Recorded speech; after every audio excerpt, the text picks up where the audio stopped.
Bonjour à tous, nous nous retrouvons pour un tuto peinture afin de peindre une jolie citrouille en cette période d'automne. Alors pour ce faire, il vous faudra un crayon à papier, une feuille de papier préalablement scotchée sur un support rigide, une palette avec un assortiment de peinture, donc vous avez une gamme de bleu, bleu-vert et une gamme de couleurs chaudes, orangé, rouge et du marron.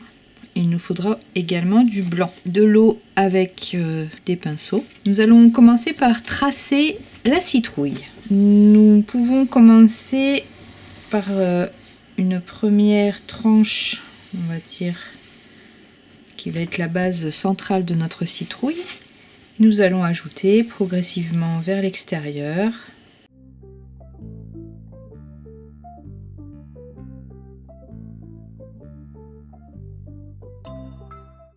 La peinture va se faire en deux temps. Nous allons faire un premier passage uniquement avec des couleurs froides, bleues. Pourquoi la couleur bleue? Parce que au niveau de la gamme chromatique, au niveau du disque chromatique, le bleu est la couleur complémentaire du orange. Ma citrouille étant orange, je vais poser une base de bleu pour augmenter les contrastes avec ma couleur orange définitive. Donc il conviendra de foncer toutes les parties rentrées avec un bleu foncé, et tout ce qui va être en relief, qui prend davantage la lumière, on le fera avec un bleu clair. Dans notre cas de cette citrouille, on va imaginer, moi je le trace, que ma lumière vient de cet angle, de ce côté-là, éclairant ainsi ma citrouille sur cette zone-là, et donc j'aurai une ombre plutôt sur le côté opposé. Et au sol, je vais avoir une ombre portée qui va se situer ici. Allez, c'est parti pour la peinture. Donc je dilue légèrement et je vais commencer par le foncé.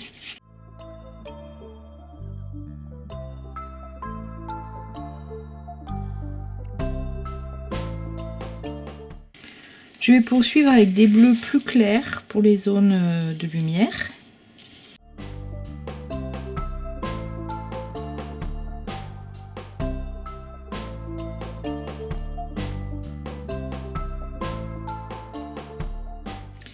Je vais revenir avec un pinceau un petit peu plus fin pour creuser à l'arrière les ombres. Et tant que la peinture est fraîche, je peux effectuer des petits dégradés avec la couleur plus claire. Notez qu'elle pourrait tout à fait rester bleue, puisqu'il y a une variété de citrouilles bleu de Prusse qui existe, dont la chair est orange et qui est très jolie, donc après tout, pourquoi pas. On va travailler la partie végétale, donc on va fabriquer du vert avec du bleu et du jaune.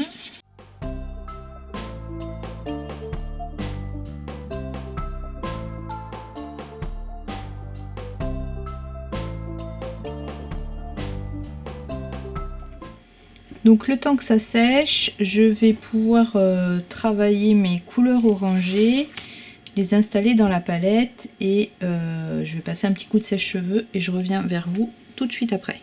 Donc la peinture est bien sèche, je vais pouvoir travailler mes oranges. De la même manière, je vais commencer par le foncé et progressivement revenir vers du clair. Donc je mélange mon orange avec une petite pointe de marron pour vraiment avoir quelque chose de très intense.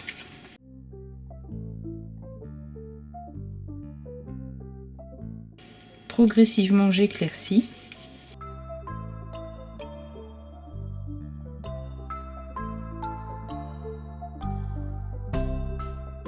Je rajoute du jaune.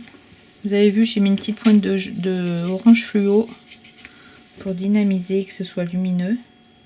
Et même si on voit les touches de pinceau, c'est pas grave, hein, au contraire, je trouve que ça donne vraiment un aspect peinture très joli.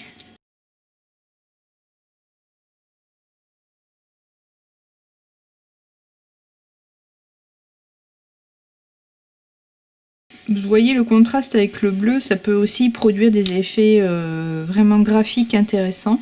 Alors à charge de les couvrir ou pas, on peut laisser aussi apparent du bleu. Nous on va poursuivre le travail pour avoir quelque chose de plus fini.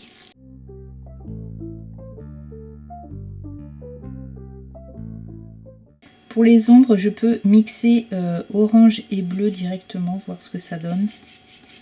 On va avoir quelque chose de très sombre qui va nous aider à creuser encore un petit peu plus.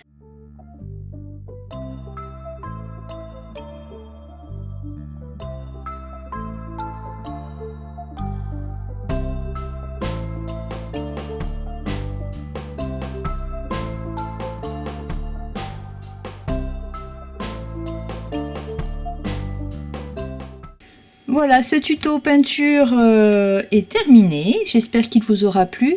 Je vous invite à aller consulter mon blog Michaëlle Delamay chez Blogspot. Et puis on se retrouve tout bientôt avec d'autres expériences créatives. Tout cela vous est présenté aussi par l'Office culturel du Pays de Duras. Je vous souhaite bonne continuation et de belles créations de citrouilles. À bientôt.